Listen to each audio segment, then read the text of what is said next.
और इस बीच एक बड़ी खबर मिल रही है पटना से, जहां बाहुबली नेता आनंद मोहन की रिहाई का रास्ता साफ होता दिख रहा है। बड़ी खबर आपको दिखा, बाहुबली नेता आनंद मोहन की रिहाई का रास्ता साफ होता दिख रहा है। दरअसल सरकार की ओर से रुकावटों को हटा दिया गया है, जिसके बाद अब बाहुबली नेता आनंद मोहन के बाहर आने की संभावना बढ़ गई है। सरकार ने कारा हस्तक 2012 के नियम में संशोधन किया है। नियम 481(1) में संशोधन कर उपनियम में सरकारी सेवक की हत्या को किया गया था शामिल। बेटे की सगाई के लिए फिलहाल पैरोल पर बाहर हैं आनंद मोहन। बीते 6 महीने में 3 बार पैरोल पर बाहर आ चुके हैं पूर्व सांसद, और कई मौकों पर सीएम नीतीश कुमार आनंद मोहन की रिहाई को लेकर इशारा भी कर चुके थे। पूर्व सांसद और बाहुबली नेता आनंद मोहन की रिहाई का अब रास्ता साफ हो गया है। बिहार सरकार ने 10 अप्रैल को आनंद मोहन की रिहाई के रास्ते में आने वाली रुकावटों को खत्म कर दिया।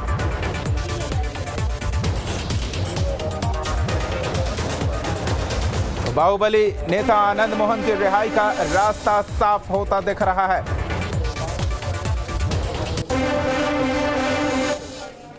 सीधे पटना का रुख करते हैं, सहयोगी रितेश हमारे साथ जुड़े हुए हैं। रितेश, आनंद मोहन अब बाहर आ सकते हैं, इस बात की संभावना बढ़ गई है, पूरी जानकारी चाहेंगे इस बारे में।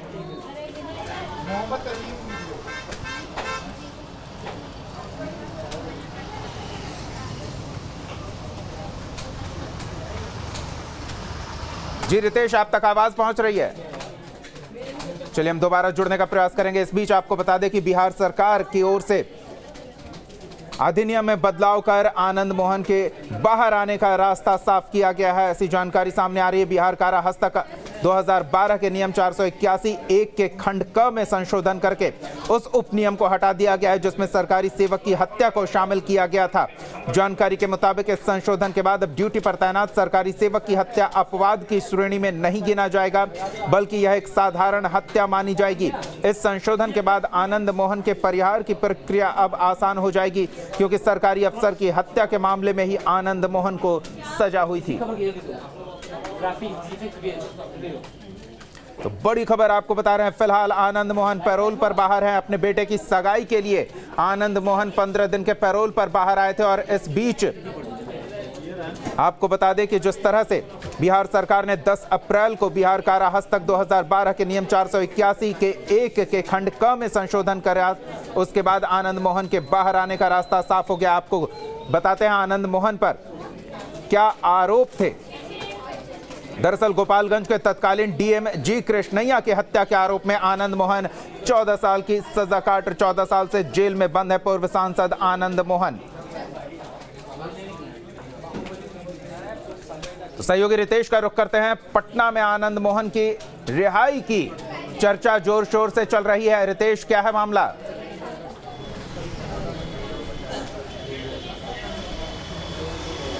देखिए, सबसे बड़ी बात है कि ये जनवरी में ही स्पष्ट हो चुका था कि अब आनंद मोहन ज़्यादा दिन जेल में नहीं रहने वाले हैं। मुख्यमंत्री नीतीश कुमार ने स्पष्ट तौर पर इस बात के संकेत दे दिए थे।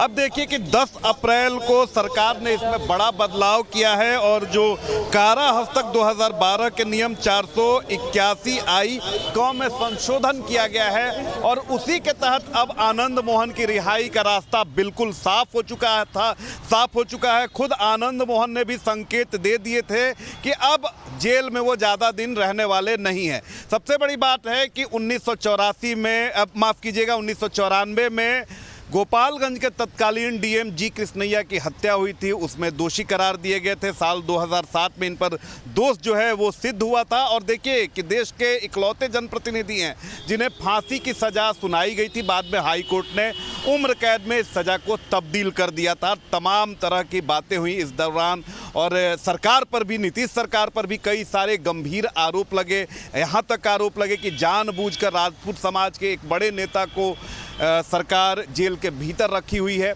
लेकिन बाद में हालात जो हैं वो सामान्य होते गए, और देखिए कि एक बार फिर से इसमें संशोधन किया गया, और संशोधन होने के बाद अब आनंद मोहन की वापसी का रास्ता बिल्कुल साफ हो चुका है। हालांकि पिछले 6-8 महीने की बात करें तो आनंद मोहन कई दफ़े पैरोल पर बाहर आ चुके हैं। इस वक्त भी वो पैरोल पर हैं, क्योंकि उनके बेटे की सगाई होने वाली है, और अगले 15 दिन तक आनंद मोहन पैरोल पर रहेंगे।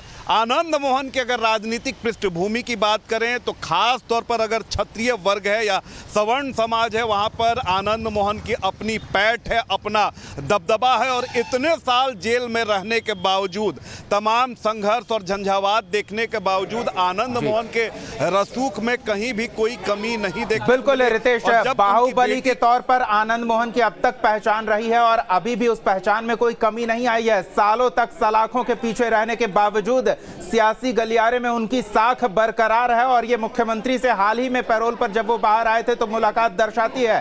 तो आनंद मोहन का ऐसे समय में बाहर आना, जब 2024 को लेकर विशेष रणनीति बन रही है, क्या कुछ प्रभाव रह सकता है?